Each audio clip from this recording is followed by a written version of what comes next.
Nel 2007 hai pubblicato il tuo primo libro sui tarocchi, Il sistema dei simboli, che è un manuale corposo e dettagliato sull'universo dei tarocchi, con collegamenti alla simbologia vedica, alla numerologia e ai fiori di Bach. Qualche anno dopo, nel 2012, hai pubblicato Sesso e Tarocchi, che è invece un manualetto agile e originale che esplora la connessione tra tarocchi e sessualità. Perché hai sentito l'esigenza di scrivere questo libro? Come ti è venuta l'idea? Okay, so the idea for Sex and Tarot came to me because I saw this young man for readings.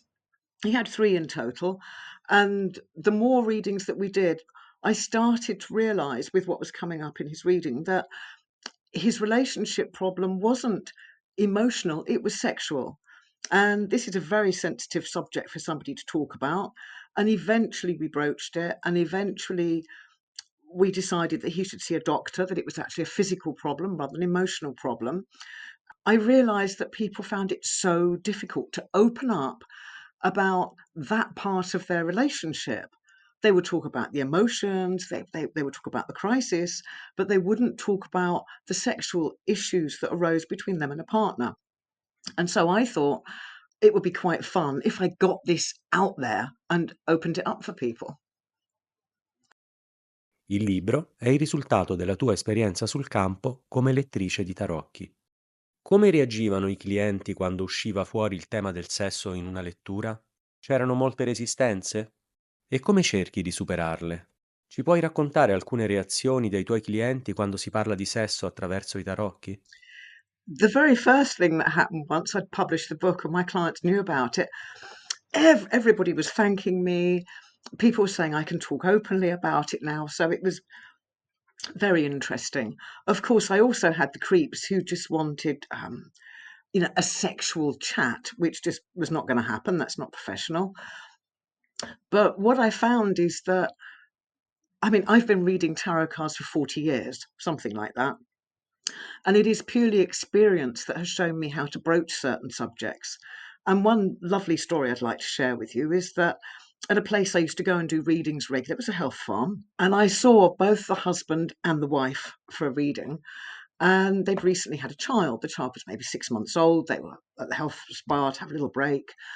And when I did the husband's reading, it was obvious that because his wife had had a baby, he was terrified of hurting her. He was terrified of going in and having sex again.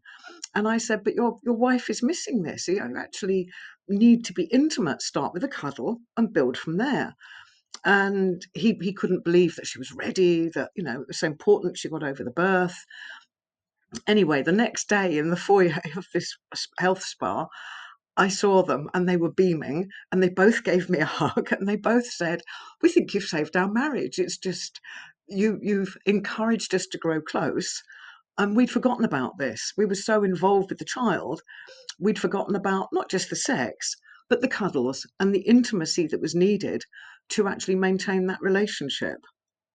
So that was a very positive outcome. And for these two people, some people absolutely bolt when sex is approached in a reading, and then all I can do is back off. They don't want to talk about it. I back off because you can't force them. All I can say is, there's a suggestion here that something's not right in your sexual relationship, and some people don't want to go there. And it's not just about the sex. Any of that down below area is taboo. People don't want to talk about bowel issues and urinary tract infections and all those things. And they've been told to keep quiet about, or well, we just don't talk about them. And so again, some people think that talking about that is, I don't know, dirty or it's not allowed. And other people start to open up about it. So it's not just about bringing the sexuality into the open, it's bringing into the open we are whole people and we can't live without our whole body. And there are bits of it which we're ashamed of, we're brought up to be ashamed of. Things are slightly changing, but there's still a lot of it out there, a lot. In che modo i tarocchi possono contribuire a una maggiore consapevolezza sessuale e aiutare a superare dei tabù culturali legati al sesso? Puoi farci qualche esempio di cambiamenti positivi che hanno attraversato i tuoi clienti dopo una lettura?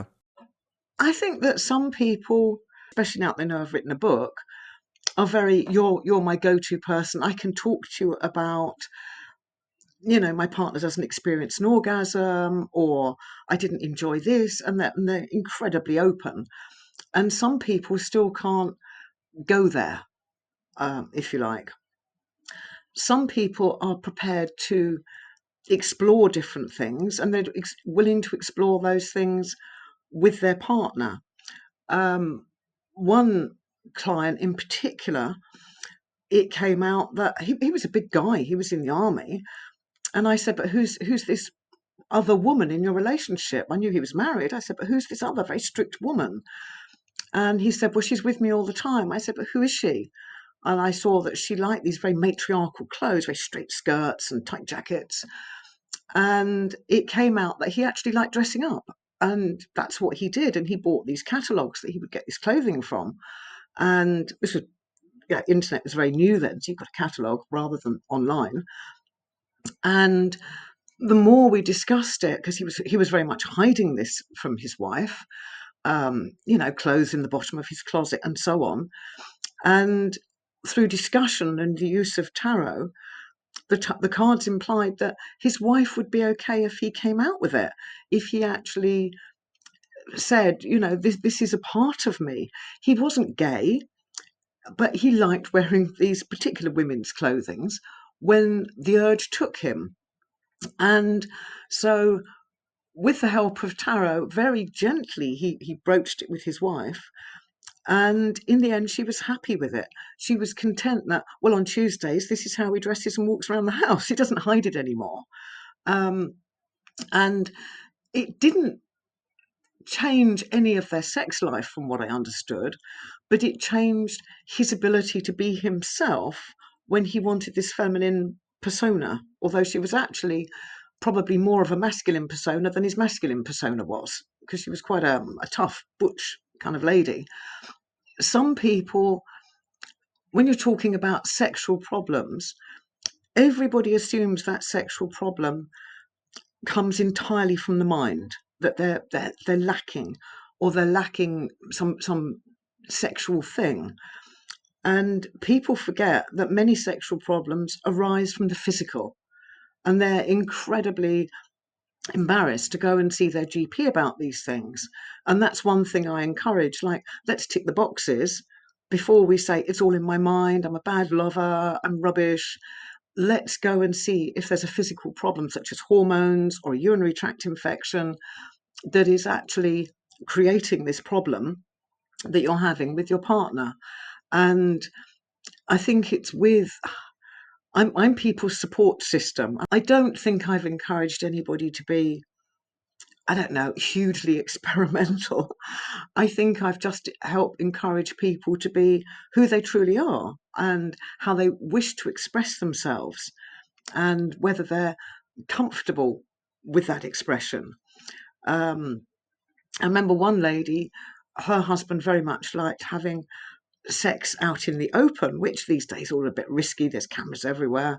Um, but if they could find a safe place, because she was very anxious about this, but she knew that he enjoyed it and she thought she might. So it was really talking about how could they do that in a situation of safety where they would both be happy with it. And did they need to get a bigger car, for example, or did they need to take a blanket with them?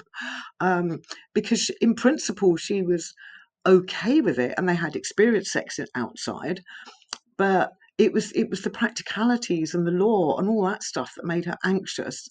So we explored ways where, well, how can you do it? And where would you do it? Is the woods better than the beach? The less cameras with people around and so on.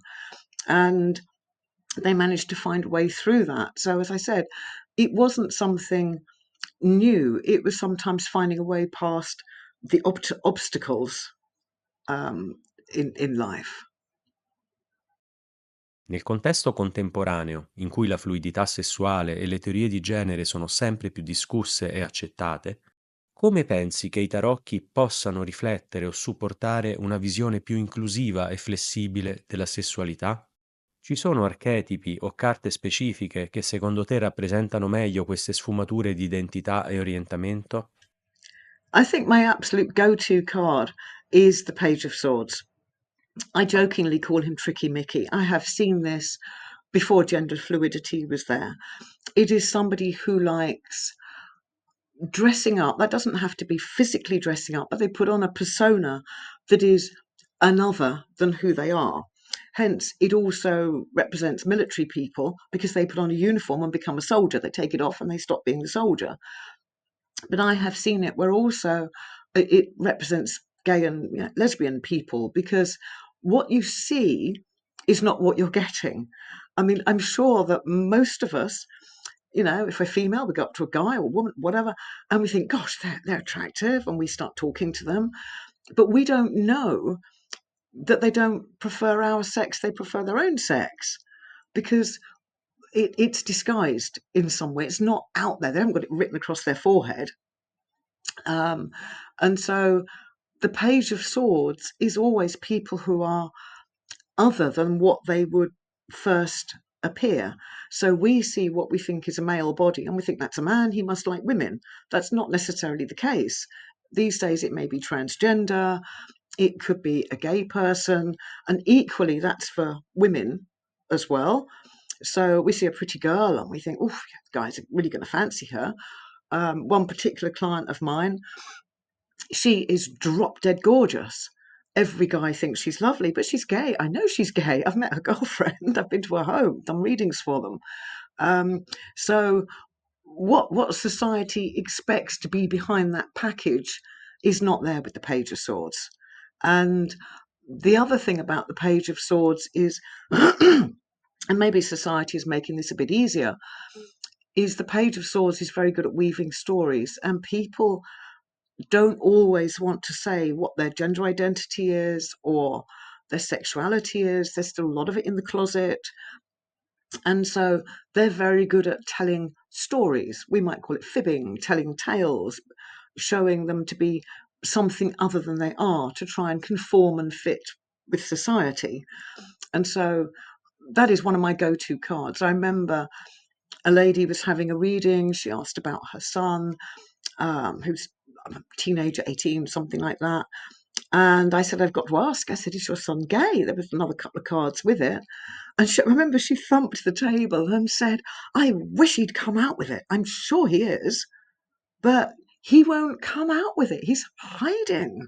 And this is exactly what the card said, that because of social stigma, it is still there, that people do not feel that they're frightened of the reaction. They're frightened of losing their parents' love or their carers' love. And so there's a lot of hiding goes on in the whole thing. Um, Obviously, some people are more overt and they dress and they basically go, can't you tell how I'm dressed? I'm gay.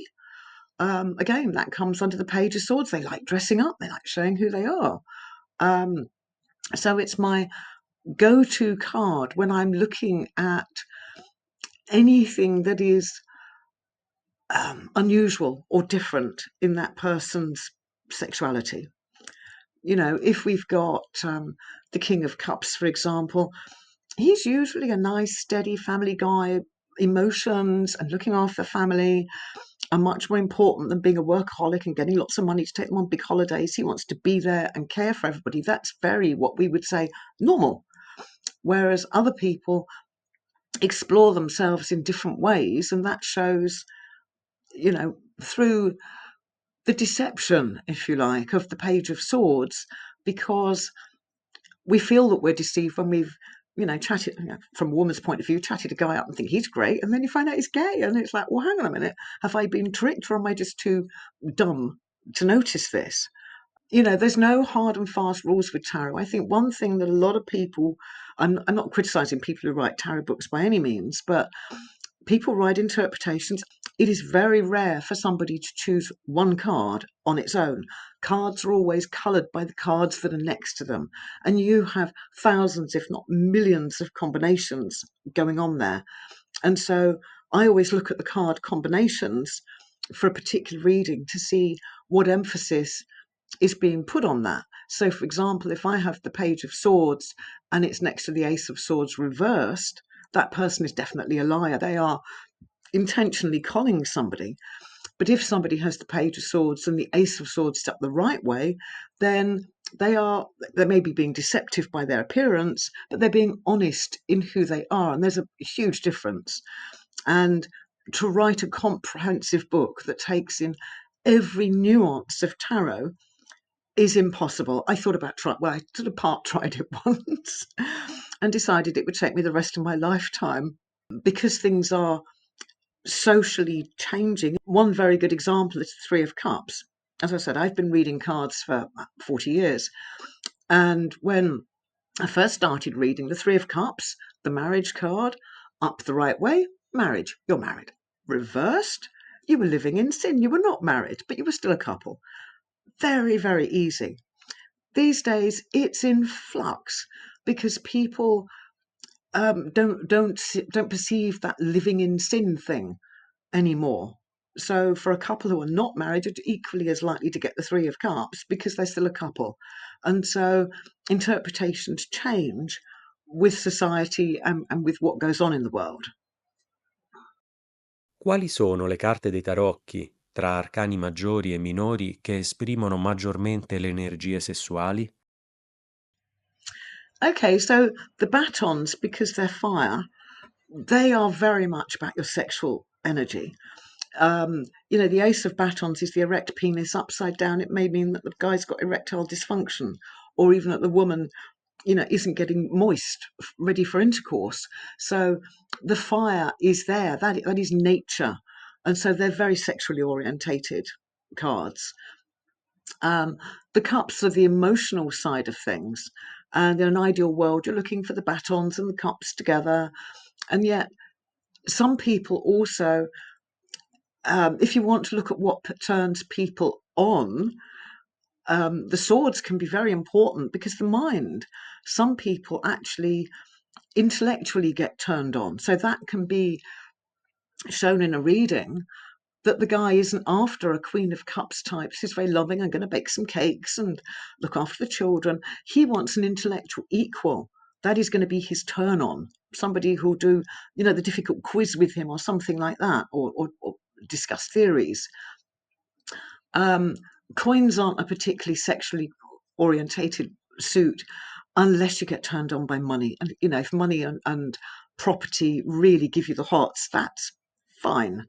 But in general, that's more about the security that means that we feel comfortable having sex or going into a long-term relationship where sex will be involved.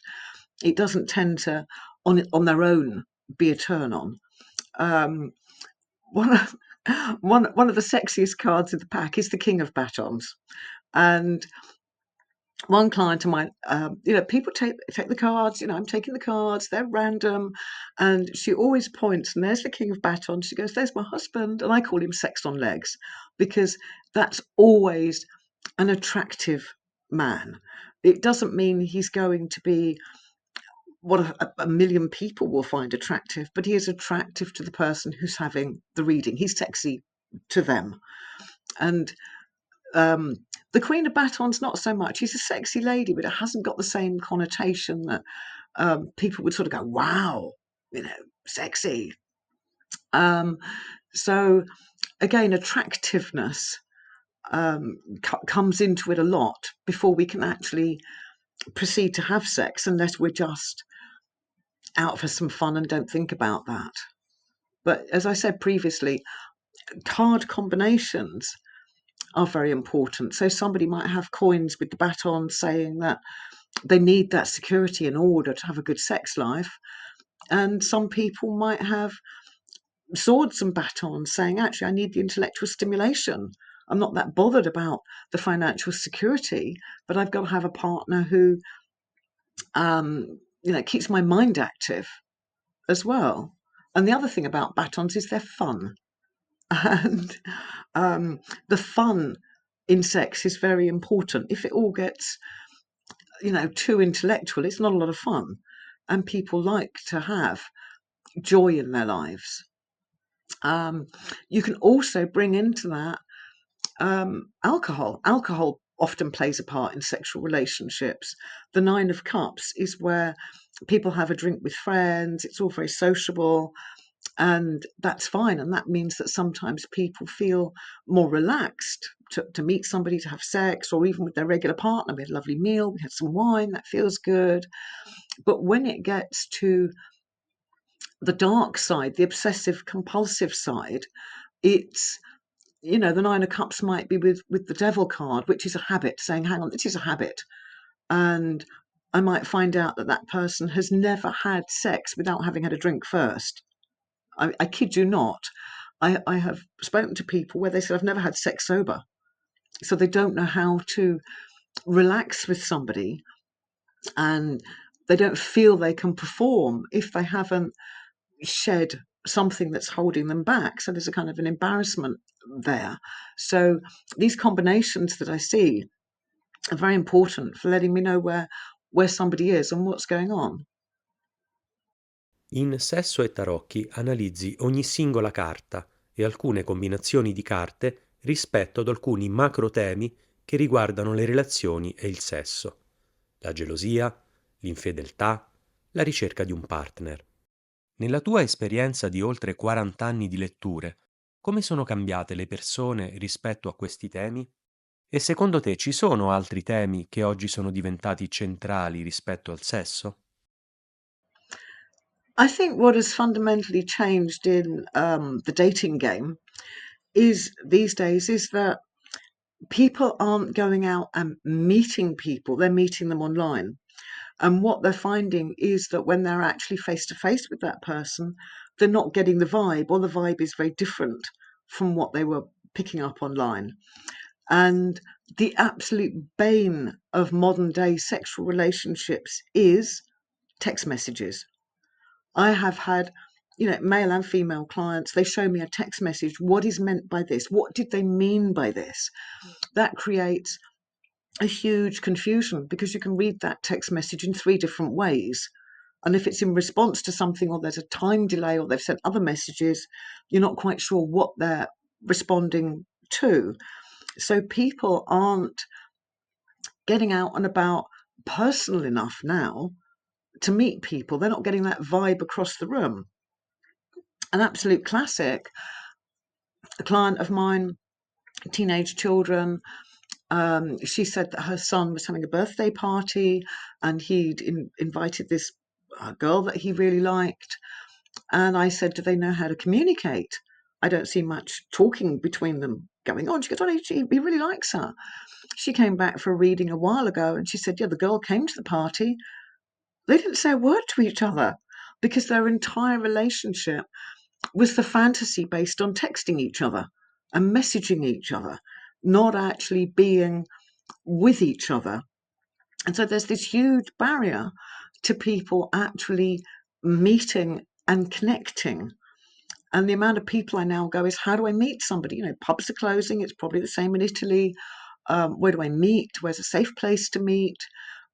People are speed dating on apps and finding themselves very discontent. And people aren't so good at walking along and just talking to somebody. Let's say you and a guy or a woman are both looking in the same shop window. These days, people don't say, oh, hi, that's pretty in the window. People don't communicate. People don't make a connection. And that could be the start of a wonderful romance, but people are too frightened to go there these days. If it's not on the phone, they don't think it's safe. And so there are barriers to people meeting. And so people are getting through a lot of quick relationships. I met him on this app, it didn't work, I've met somebody else, because people aren't just going out and seeing who they find attractive and talking to people. Yes, you have family social situations and things like that. But I think now with younger people, something like 80%, when I say, how did you meet your partner? It was via the internet. And one lady, I did a young lady, she was about 25, 28. And she said that she'd met her partner via an app. They dated. They thought they'd get together, get married, whatever. And she just went, he will do. And I was like, you love him? She goes, well, I love him my own way, but he will do. He's nice, he's kind, he'll do. So people seem to be satisfied with this kind of, second best. They're not looking for or prepared to involve themselves in that, that look across the room, that rush of passion. They might feel like, I've got to know this person. They're very much watering it down to, it's okay, we have okay sex, we have an okay life, we have okay jobs. So in some respects, a lot of the passion is going.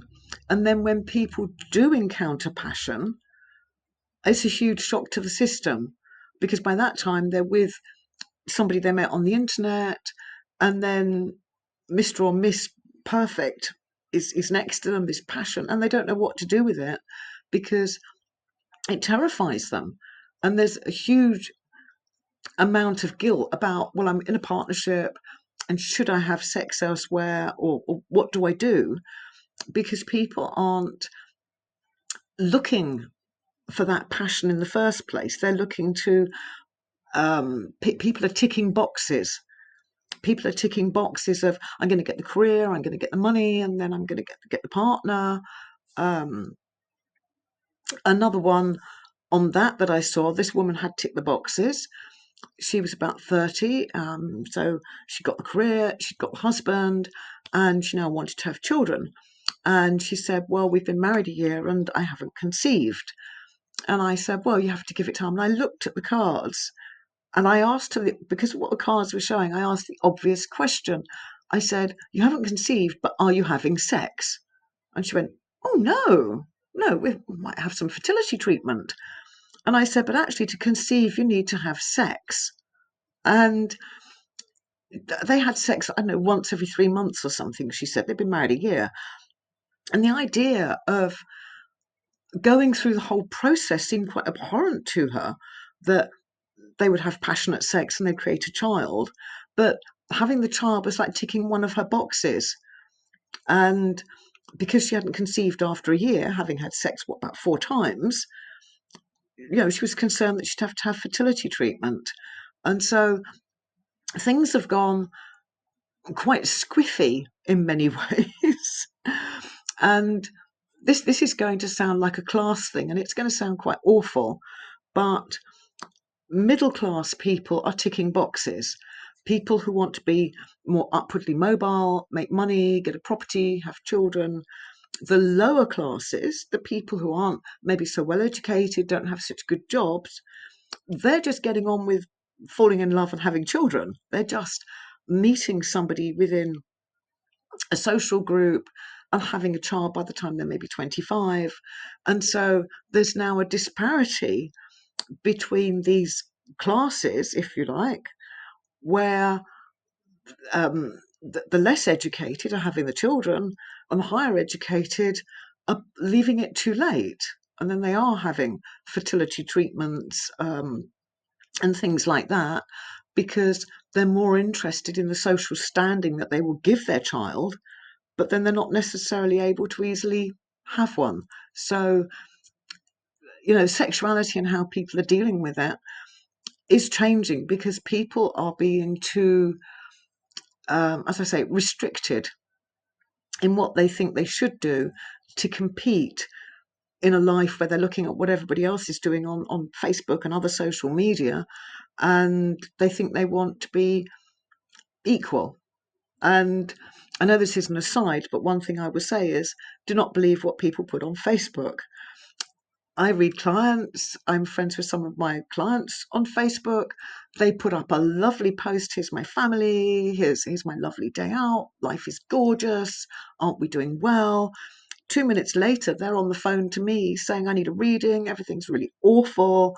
And so they're using the social media to actually put on a mask. And I know that that's just not necessarily how it is. And we're all looking to actually become as these other people thinking that that's, I've got a partner, I've got this, I'm having great sex, look at this. Um, so there's a lot of falsity that goes on. But as a reader, I get to hear the bottom line. I get to hear the toughness about what's going on behind the scenes. Sei una persona molto versatile ed eclettica. Oltre a essere una tarologa, sei anche astrologa, fotografa e scrittrice di romanzi gialli.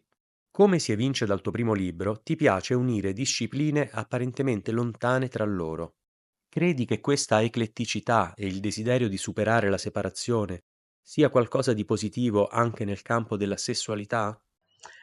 Absolutely. I think that people need to be whole people. Um, some people believe that they just work and they have family and they don't have any hobbies. And that is one thing I see time and time again. I say, there's the work, there's the family, maybe it's mums and things, and people forget themselves. They forget what their passions are.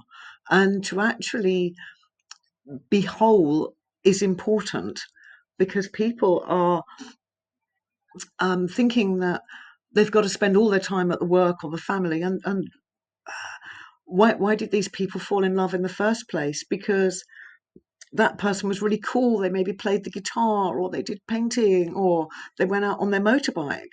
And once they're established in careers, they forget all of that.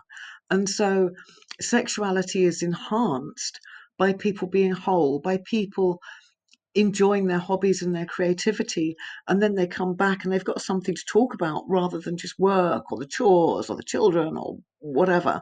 Including all parts of yourself is vital. Otherwise, people um, get very bored and they get very stifled. And some people do end up getting, let's say, it all. They do get bored with that because they've forgotten themselves. Another thing, I mean, again, this may be a bit of a digression. I'm an astrologer as well. And something I was doing, we called it a destiny break to find out where people are best placed in life, what their careers might be, what their life path is. And one young lady, she was maybe late 20s, I could see that her ideal was to be what we would call a stay-at-home mum, to have children, to be, a family raiser, to be that heart of the family. And what was she doing? She was actually in a very high-powered career, being very miserable. Again, society makes people think that to be something like a stay-at-home mum or even a stay-at-home dad, I've known those as well, is wrong and it's unfulfilling. But in fact, it's about people having to follow their passion and themselves. And if we stop doing our other creative pursuits, we become less sexual, actually, because doing our creative pursuits gives us a high, it gives us a buzz, makes us feel sexy, believe it or not, makes us feel personally fulfilled, because many people do a job purely because it pays the bills, it gets the money. Their passion is somewhere else. And if we actually encompass all of ourselves, then we do feel more sexy. And if we encourage our partner as well to explore and express all of themselves, because personal achievement, um, let's say, for example, I have a friend, she plays the ukulele, she thoroughly enjoys it, but that actually makes her feel good. It makes her feel sexy to go out and perform. Yeah. And when she's not performing, she doesn't feel so sexy, so um, alive, if you like. And actually, through her performing her passion, she has actually met somebody at a ripe old age of because that's given her vitality. And so, if we're in a relationship, if we actually suppress our partner doing their hobbies, or if we put them down or criticize them and say, oh, you shouldn't be doing that, you should be out doing some extra hours to make more money, then the whole thing shrivels up and people become very unhappy. And unhappy people don't have good sex. What happens is unhappy people go over there and basically have a comfort shag with somebody else because they're not fulfilled where they are because that person isn't supporting them. So never think that somebody's got too many fingers in too many different pies, because I see some people who do not have creativity. They have switched it off. They think it's wrong as an adult to do these frivolous things that they enjoyed doing when they were younger, and they dry up. And one example springs to mind: a young man, and he was in a relationship, and he didn't think things were going particularly well. And I looked at his cards. Now, this will sound particularly odd. And I said, "You live in a grey home." I said, "Well, this is what the cards were saying." I said, "What, you moved into this apartment? It was ready furnished. It was ready painted in shades of grey and brown, very masculine." I said, "It's like living in a dark box, and it's horrid. And you've been there a few years, and this is bringing you down. You've put nothing in there that's your own personal stamp." And this guy looked at me and went, "How do you know that?" And I said, "Well, I'm reading the cards. He bought this off plan. It all came furnished. And he was living in somebody else's idea of what a home should be like. It wasn't his idea. It wasn't his at all. And because of that, he dried up. He was discontent with his work. He wasn't excited about his relationship. He felt it was wrong. But when he was living in these grey walls with this grey furniture, um, and in a reading, and he said he was going straight up the do-it-yourself shop to look at paint and things to see who he was, because he had forgotten. And that living space had affected his whole persona. C'è un altro aspetto dei tarocchi che ti piacerebbe studiare o su cui vorresti scrivere un libro? I suppose if I could do it, and I just think it'd be far too much work, is the ultimate every card combination. But as I said, there are millions of that combinations. If I could get my head round it, I'd maybe like to write a book that was more explaining how the cards combine. I started penciling one out once, about card combinations, um, because when I do a reading, now this is my preference. Everybody's got their own preference. I do not use the Rider-Waite pack. I use the Balby Tarot, which is similar-ish to a traditional Marseille deck. I like to use the numbers and symbols. I don't like pictorial cards because I think they just give one sort of concrete meaning of the card, and it's very difficult to get past the pictures and somebody else's interpretation. So I like numbers and I like symbols. And at a class I was running once, we were doing practice readings, and somebody had drawn the cards and laid them out. And I said to the other students, because it was their turn to practice reading, they'd reached that far in the course, I said, "What do you see?" And we sat around for 5 minutes while they went, um, um, "Don't know, miss, couldn't see it." I said, "Well, this person has drawn about 10 cards in a pattern that I laid out, one that's shown in the system of symbols." And I said, "There are only two suits there.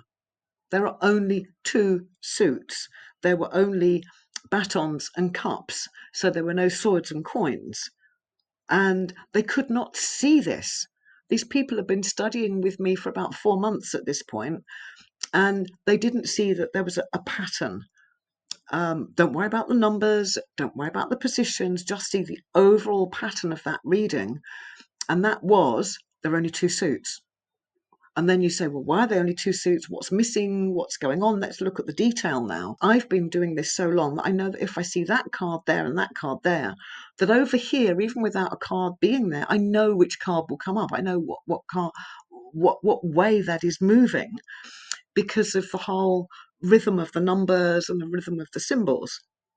So I can talk about it, but how I write that would be more complicated, but I think it's a vital part of reading is to get people to see what is there. Another reading I did with the same set of students, and they were trying hard. Somebody else took some cards. I said, well, what's the pattern there? And they're trying harder this time. And this person, let's say there's 10 cards, 8 of them were major cards. But again, my students didn't see this. And if there's 8 major cards, that means something big is going on in the person's life. It also means when there are so many major cards, that although it's big, in actual life, very little happens because it's all going on internally. It's all processing. There's not a lot. So they might feel like they're marching time. There's not a lot actually happening, but here's this sweep that's going on. And so again, for a student or a reader to be able to see that is important. And if I could write a book and get it across, that would be amazing, because I think it would help people enormously to read tarot at a much higher level than just there's Pamela Colmer Smith's painting for Arthur Edward Waite's pack, which has been watered down to a meaningless substance in many decks these days. That if people can get away from those interpretations and start reading cards for themselves, there's no right or wrong, but to actually use your own intuition and to actually let that come through is a much more powerful way of reading cards.